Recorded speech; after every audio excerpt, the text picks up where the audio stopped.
Hey, what's up, everybody? True Boxing here. Thank you for coming back to get hit with the truth. So today, another mid-year top 10 for 2021. This one is maybe on the best division in boxing, the 147-pound welterweight division. Going to discuss the top 10 guys in that weight class and what's going on. Again, guys, my second episode of my podcast is out. It's posted. It's got an icon of Canelo on it. So make sure you check that out. I really put my heart into my podcast, and I'd really appreciate the support. So, we discuss all things boxing, and I'm really happy to be providing that. It's about an hour long. You can listen to it in pieces. It's pretty good, though. But anyway, let's jump into the welterweight division. Again, possibly the best division in boxing. So we're going to start with, I got a two-way tie for 10th now. The first guy is the undefeated Virgil Ortiz Jr. He's not ranked. He wasn't ranked coming in, but I showed him some love. He took on Maurice Hooker.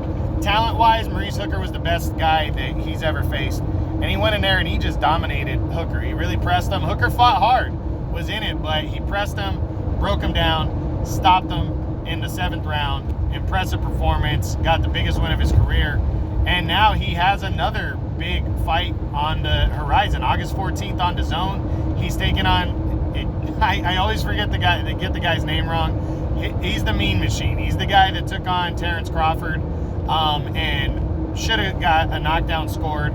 Ended up getting stopped in the 9th round against Crawford, but he is good. He's tough, and he's going to come for Virgil Ortiz, and that's going to be a good fight. I think Ortiz is going to pass that test too, though. I think he breaks him down, stops him in the later rounds, and stays undefeated and pushes forward towards bigger fights. So I like Virgil Ortiz. He deserves to be in the top 10, and we'll see how he finishes out his year. Remember, August 14th on DAZN. Tied with him for 10th and still in 10th is former world title challenger Joseto Lopez.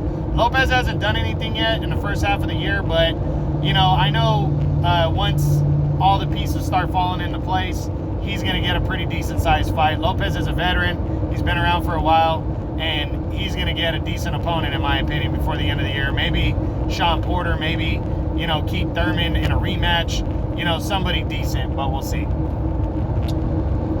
Number 9, moving up one spot from being tied for 10th, is Jamal James, the WBA regular champion. Well, James was ordered to make a mandatory defense, and I haven't heard anything about that defense. That was earlier in the year.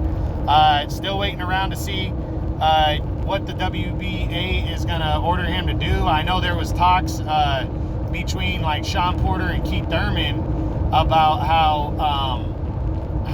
how Thurman should fight Ugas and Porter would fight Jamal James, something like that. But I haven't heard anything about that. So we'll see. Hopefully we get some kind of clear direction soon, because Errol Spence and Manny Pacquiao is on. So the PBC can start making the rest of their fights for the remainder of the year, and I hope they do.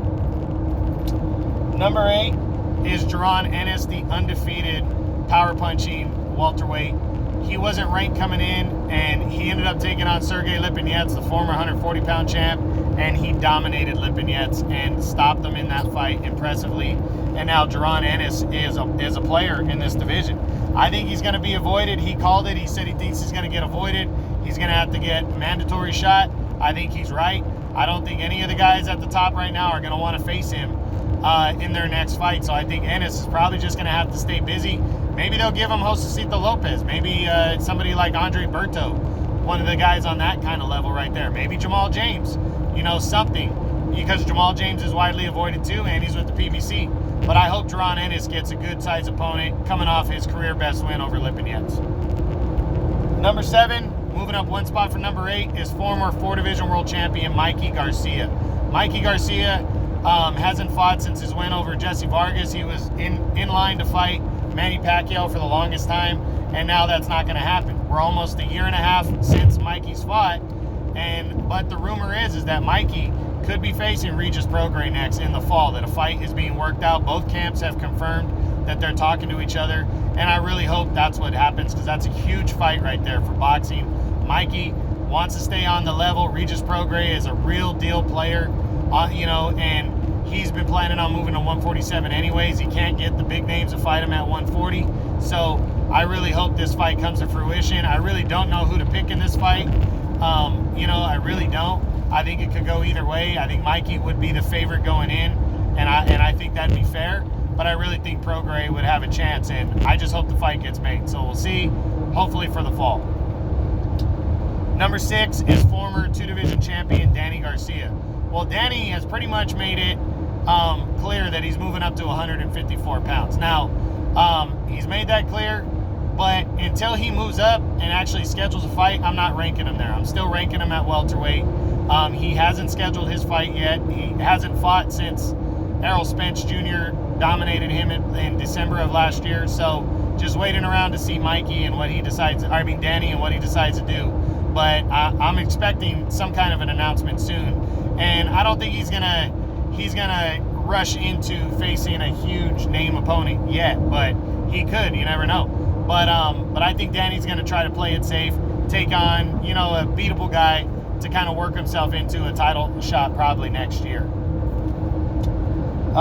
Number 5, moving up one spot from number 6, is the WBA Super Champion Yordenis Ugas. Now, it was talked about that Ugas was going to be bucked back down to regular champion and Manny Pacquiao was going to be reinstated as the Super Champion, but that didn't happen. The WBA denied Manny Pacquiao's request for his showdown with Errol Spence, and Ugas is still the Super Champ. So, don't know what's going to happen next. Again, Shawn Porter mentioned, why not like a little 4-man box off to where Ugas faces Keith Thurman, and then Shawn Porter faces Jamal James, but that was just pure speculation and rumor.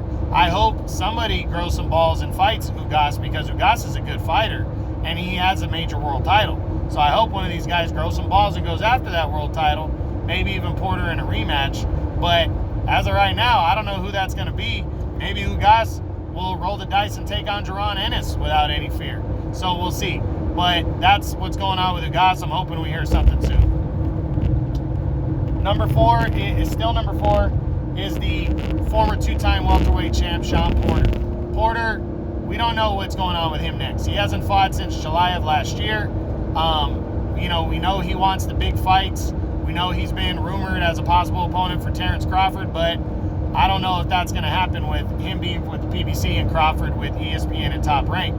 I'm just waiting around to see what they decide on Porter, since, we already know that Spence and Pacquiao are fighting each other, so Porter should be announcing a fight sometime soon that he's returning. Again, I think he last fought in August, actually, of last year, and I hope it's against a good name opponent. I hope he fights somebody at least on the Joseto Lopez level, so he can stay busy against a legitimate top 10 guy, and I really would love to see him grow some balls and face Yordenis Ugas in a rematch, but I don't think he wants to do that in his next fight, so just got to wait and see what happens. Still number 3 is Manny the Pac-Man Pacquiao. Pacquiao had announced a major fight. He almost had a fight with Crawford but he has announced, after a 2-year layoff, by the time he gets in the ring, in August 21st, he is going to collide with Errol Spence Jr. for the unified welterweight championship of the world. Big fight right here for both these guys. Pacquiao at 42 has a chance to prove and become the best in the division with a win over Spence. And, it's just a big-time fight. I'm surprised he took it. He wanted to fight the best, and he's facing the best. And this is a big roll of dice for the veteran, former 8-division world champ. But I like it. I'm excited. I think no matter what the outcome is, it's going to be a competitive fight. And I can't wait to see it. I really can't. August 21st on Fox pay-per-view. I will give my prediction when we get to Errol Spence on this list. Number 2 is the undefeated Terrence Bud Crawford, the WBO welterweight champion. Crawford, as usual, cannot get the big-time guys to fight him. So the plan was recently set that, Shawn Porter is still in the mix possibly, but that it looks like Crawford is going to face Jose Cepeda during the fall, during the second half of the year, and then likely face the undefeated, undisputed junior welterweight champion Josh Taylor in the first half of 2022. Now, that's not confirmed. That's just a rumor. They're saying, it's likely going to be that way. We'll see what happens. I just hope it leads, whatever for Crawford leads to a big fight, because Crawford, in my opinion, is still the best fighter at 147, but he's got to prove that in the ring against the right opponent. So we'll see what happens. And then finally, number one is the undefeated unified champion, Errol Spence Jr. Spence is locked up for the biggest fight in his career. August 21st, he defends his unified title against the Pac-Man, Manny Pacquiao. This is a big fight for Errol Spence. He's already proven that he is number one at welterweight right now. He is. He's beaten some very, very good opponents. But Manny Pacquiao, even at 42 years old, is going to be the toughest test of his career and the biggest name on his resume by far. And can Errol Spence go in there and dominate the Pac-Man and beat him and keep his belts? I personally think the fight's going to be competitive for the first half of the fight, at least. And then I think Spence is going to take over. But Spence has the ability and the power to knock Manny Pacquiao out if he catches him clean. But he's going to have to establish distance between the two. He cannot let Pacquiao get on the inside and hit him with those little blitzing shots that are going to score a lot of points if Pacquiao gets in there, you know, especially while he gets in and he gets out. He's going to have to keep Pacquiao at bay with his jab and definitely hook him as he's coming in. And then he's going to have to try to land that long left straight hand. And if he does that, I think he can catch him, possibly stop him. But I think Spence is going to win this fight. But I definitely think Pacquiao's is a live underdog, and it's going to be fun and it's going to be good. And that's Saturday, August 21st on Fox pay-per-view. Do not miss that. So that's it so far this year. If I had to pick a welterweight of the year so far, there haven't been a lot of guys that have fought, but I would go with Jaron Ennis for his monster knockout win over Sergey Lipinets, who was a top 10 guy. And outside of that, that's what's going on in the 147-pound welterweight division. So make sure you check out everything that goes on in this very, very talent-rich and deep division. And I'll see you guys next time. True Boxing, you've been hit with the truth.